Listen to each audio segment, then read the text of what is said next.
Hello po, I'm Danilo Lipawpaw Jr., 32 years old from South Caloocan City. Ako po ay isang freelance singer na kumakanta po sa mga gigs, sa mga bars.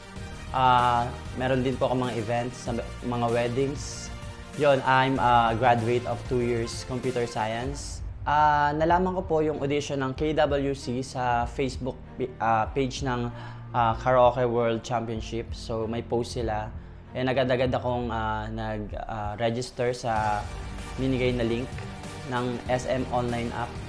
Ayun, nag-audition ako sa KWC kasi gusto ko may pakita yung talent ko sa buong mundo.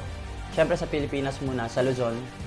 Siyempre kapag nanalo naman, may papakita ko yung galing ko sa buong mundo. So, my dream as a singer is simple lang, yung may pakita ko yung talent ko sa marami is masaya na ako. Yung kumita ako ng pera para may tulong ko sa family ko. Siyempre, dahil sa hirap ng buhay, gusto ko na may ahon sila sa pamamagitan nito. Yan, my inspiration, siyempre yung family ko, yung mama at papa ko, and siyempre especially yung papa ko na pinagmanahan ko ng boses ko.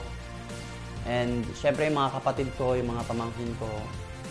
At siyempre yung artista, yung singer na iniidolo ko or nai-inspire ako is si Lucas Garcia. Idol ko rin po si Gary Valenciano kasi yung puso niya rin sa pagkanta. Ang napili ko pong kanta na pang-audition ko nung Luzon leg is Tila by Lani Misalucha, inspired by Lucas Garcia and in my own version.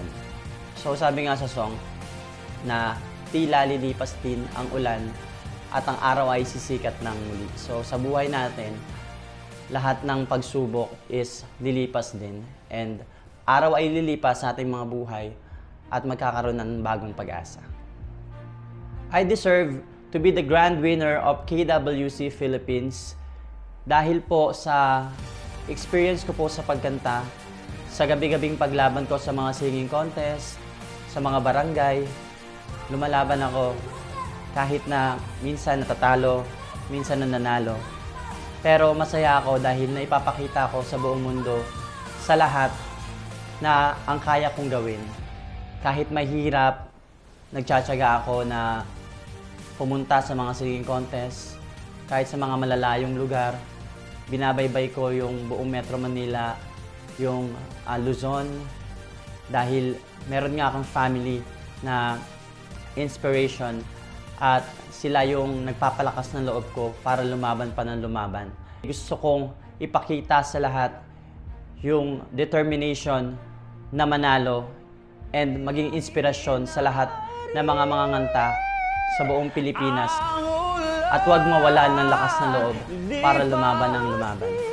Ang bagyo,